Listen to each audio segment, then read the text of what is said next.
Hey, listen, I'm so glad we're able to be here together. I wanted to capture a study that we did last night here at Arapahoe Road, and one of the studies was it was in a series of studies from the Sermon on the Mount. And so we're going to jump right into Matthew 5:21 to 26, and I want to give you a little bit of background, and then hopefully we can move forward well in understanding what Jesus is trying to tell us from the greatest sermon ever preached by the greatest preacher that ever preached. So here's the passage. So Matthew chapter 5, verses 21 to 26, it says this: "You have heard that it was said to those of old, 'You shall not murder, and whoever murders will be liable to judgment.' But I say to you that everyone who is angry with his brother will be liable to judgment. Whoever insults his brother will be liable to the council, and whoever says 'you fool' will be liable to the hell of fire. So if you are offering your gift at the altar, and there remember that your brother has something against you, leave your gift there before the altar and go. First, be reconciled to your brother, and then come offer your gift. Come to terms quickly with your accuser while you are going with him to court, lest your accuser hand you over to the judge, and the judge to the guard, and you be put in prison.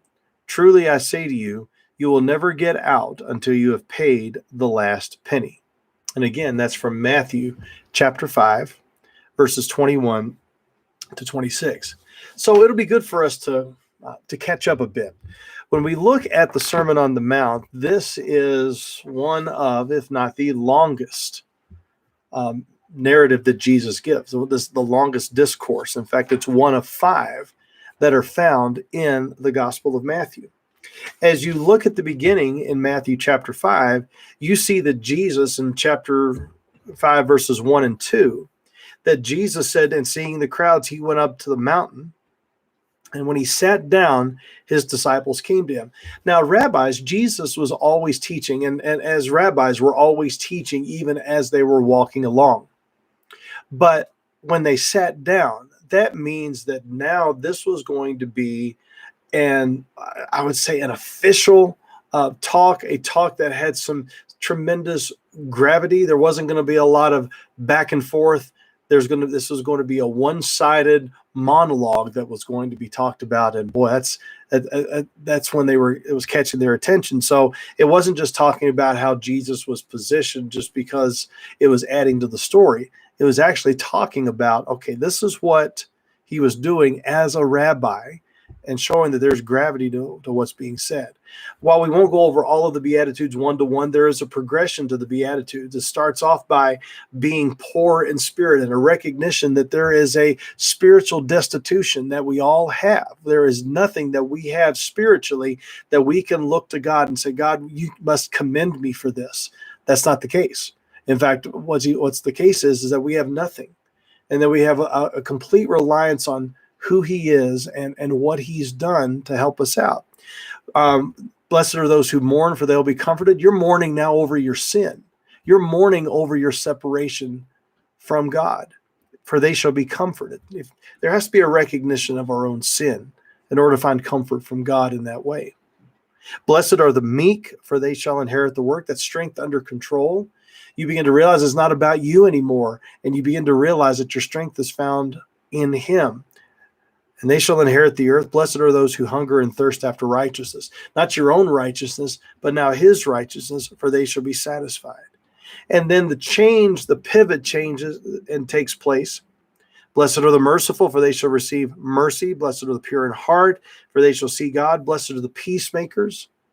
And the peacemakers are ones who are helping reconcile a sinful humanity to a holy God.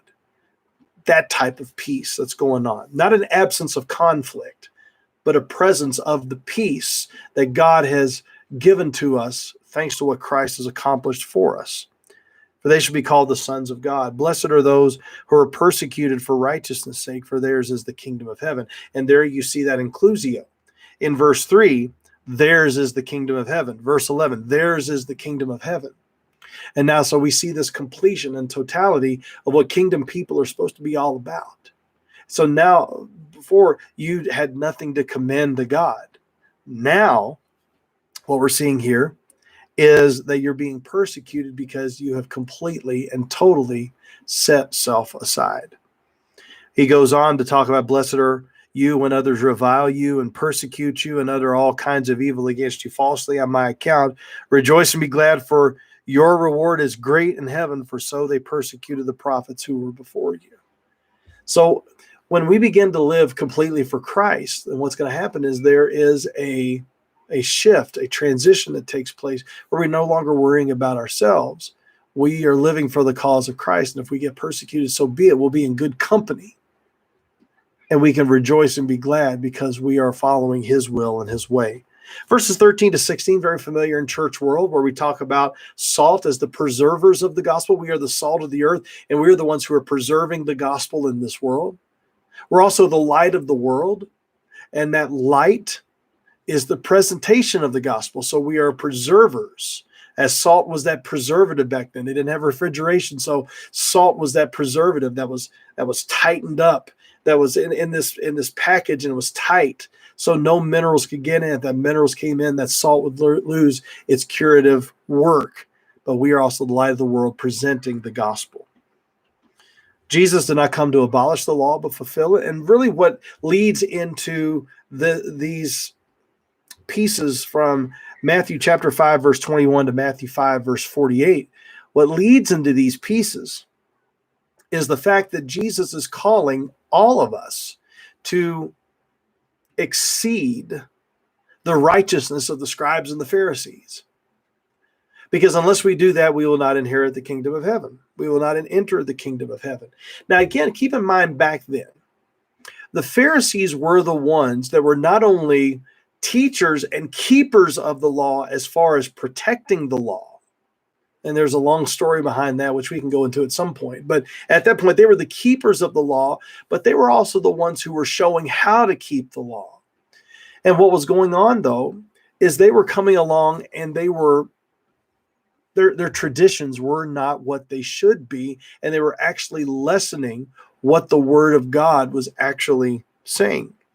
D.A. Carson says that Jesus appears to be concerned with two things: overthrowing erroneous traditions and indicating authoritatively the real direction toward which the Old Testament scriptures point. And he's exactly right about that. He's exactly right. So Jesus is building on this previous paragraph. Now, in order for us to really understand how Jesus is going about presenting his argument here, especially when it's dealing with the issue of anger and murder and such, we need to be sure we're clarifying our terms. So let's take time to do that. The first term that needs to be understood is anger. Anger. What's Jesus talking about? Is all anger bad? Well, no, not all anger is bad. It's not all bad. In Psalm 4, it talks about how there is Psalm 4:4, there is a necessary anger that is to be had. And Ephesians 4:26, where he talks about, don't let the sun go down on your anger. In your anger, do not sin. So there are going to be times where there is a righteous anger that we are to have. The anger that is being talked about here in this passage, the anger that's being talked about is anger that wishes selfish harm that is based on your personal hate. It's a hatred that's there. It's a desire to harm a fellow image bearer of God based upon something that you feel that they have done to you. So when we talk about anger, it's not all anger, because Jesus expressed pieces of anger when he was in the temple and when he cleansed the temple. There was a righteous anger that he had about how they were dealing with religious issues. So, anger. The next one is talking about you shall not murder. And so this is the sixth commandment, and it's part of the second table. If you look at the 10 commandments, there's two tables to that. Commandments 1 to 4, the first table dealing with the relationship with God. Commandments 5 to 10 are the second table that's dealing with the relationships with each other. So when Jesus in Matthew 22 talks about how the greatest commandment is to love the Lord your God with all your heart and soul, mind, and strength, and love your neighbor as yourself, he's basically saying those are the two tablets. On these hang all of the law and the prophets. Well, you see the consistency that's there in Old and New Testament. But what can be confusing, what can be really confusing, is when the King James Version says, "Thou shalt not kill." And so some have taken that all ending of life is bad. And certainly you have to make sure that you are not violating your conscience in doing certain things. There are conscientious objectors. Maybe remember Sergeant Alvin York, and you remember his story about being a conscientious objector until there was conversations that happened, and he ended up being a hero because he ended up taking a weapon and understanding what it was all about. But then you may have seen movies like Hacksaw Ridge, where there was someone who wanted to serve, but he wanted to serve as a medic. He did not want to take up a weapon. And I know St. Augustine has written about the just war theory, which is worth looking up. This is something that we have to go through. But what we have to recognize is that Jesus is talking about, and the commandment is talking about, murder. And so it's basically talking about, and it's an understanding of the taking of life due to negligence or carelessness or anger. It's a different matter that you have to sort through when you are defending your country or you are defending your home. Those are other things that we would make sure we needed to sort through, right? So that's what he's talking about. He's talking about this type of murder due to negligence or carelessness or anger. When he talks about those of old, that's those that were talked to in the under the old covenant during the time of Moses. We're talking about judgment. That's not judgment that's merely from an earthly standpoint, although there is some overlap there. But ultimately, the judgment that's being talked about is referring to divine judgment that comes from God, not judgment that comes from others. Now, when we get to the word raka, some of your versions may have that word raka, or you fool. Raka means empty. It can also mean a blockhead, but it is a term of derision. It is a term of abuse. P.G. Matthew notes that when we engage in gossip and slander, we are murdering our brother by killing his reputation. So now Jesus is not simply talking about the act of ending a life and not just a heart issue, but now also there's speech. Out of the overflow of the heart, he says in Matthew 12, out of the overflow of the heart, the mouth speaks. So we begin to understand that Jesus is talking about now our speech, and we have to make sure that we are being careful with that. So when we're talking about the hell of fire, well, that's Gehenna in the New Testament Greek. So that term was actually derived from the valley of the son of Hinnom. And if you hear that word Gehenna and you hear the word Hinnom, you see the similarities that are there. And it was basically an area that was west of Jerusalem that was the place where sacrificed babies were thrown. And so it was a cursed area. And so after a while, it got to be the city garbage dump, right? And it got to be the city garbage dump. It got to be a place where criminals were thrown in. And how do you get rid of garbage? How do you get rid of these things? Well, you set it on fire. And it was continually being fed. It was an area that was under a curse, and there was a fire that would perpetually go. And so the picture that Jesus is giving is this picture of this perpetual and eternal fire. Now, you can read up about this in Jeremiah 7, Jeremiah 19, about the valley of the son of Hinnom. But that's the idea, is that this place served as a picture of eternal punishment that would happen to those who lived a life of idolatry and disobedience to God. Right? Now, some would say this is over the top. Why would there be an eternal punishment for temporary sins? And to that, I would respond much in the way R.C. Sproul responded when a similar question was asked to him. We who are made of the dirt are now imposing our thoughts on God and how he should operate. We have been made of the dirt. We should be ones who are totally complying to everything that he has called us to do. And that when we sin against him, we of the dirt, we who are the clay, are the ones who are telling the potter how to operate. Shouldn't be that way.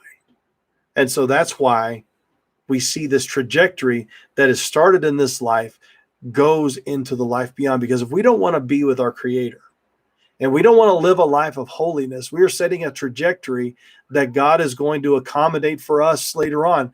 We are the ones. He's the one that doles out the sentence, but we are the ones that are committing the crimes. It's just like here. So some takeaways from this as we close. Number one, you need to examine your hearts. And you need to examine your speech to see if there's any anger that's against a fellow image bearer. And especially if that anger is against a fellow follower of Jesus. The passage is telling us that if we think that there's someone that has angry against us, then we leave our worship and go and be reconciled. Again, being a peacemaker, not just a peacemaker between God and us, but as a result, since we have had that reconciliation, we send that peace to others, and we make sure that there isn't anything that is getting in the way. Psalm 139, search me, O God, and try me. See if there's any wicked way in me and lead me in the way of everlasting. 2 Corinthians 13:5, examine yourselves, test yourselves to see whether you are in the faith.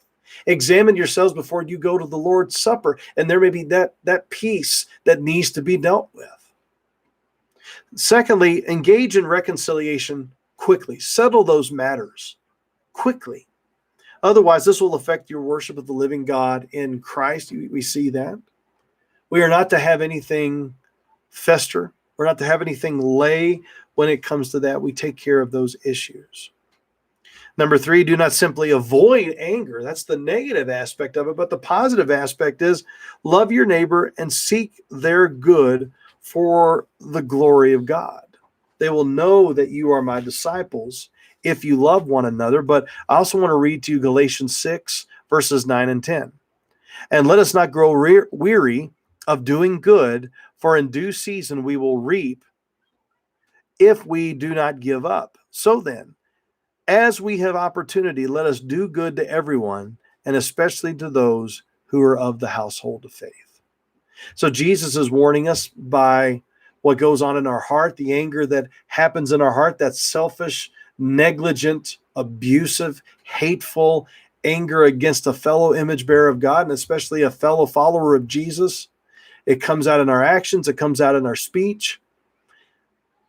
The Pharisees were saying, as long as you don't take a life, a physical life, then you're okay. And Jesus is taking it deeper and saying, you better get your heart right, because it's going to come out in your actions. It'll come out in your speech. It affects your worship because you truly don't understand the reconciling work that Jesus did and what you have done toward him and what he did to reconcile you to himself. Don't let it affect your worship. Don't let it affect your relationship with the Lord. Jesus came and died on the cross for our sins so that we might be one with him. We, as he lives in us, we are not just a reservoir of his grace and mercy, but we're a conduit of it as well. All right? Let me know if you have any questions. But it's been good talking with you right now. Let's be disciples and be discipled disciples who are discipling. All right? God bless you all. Thanks, everybody. Let's do this again.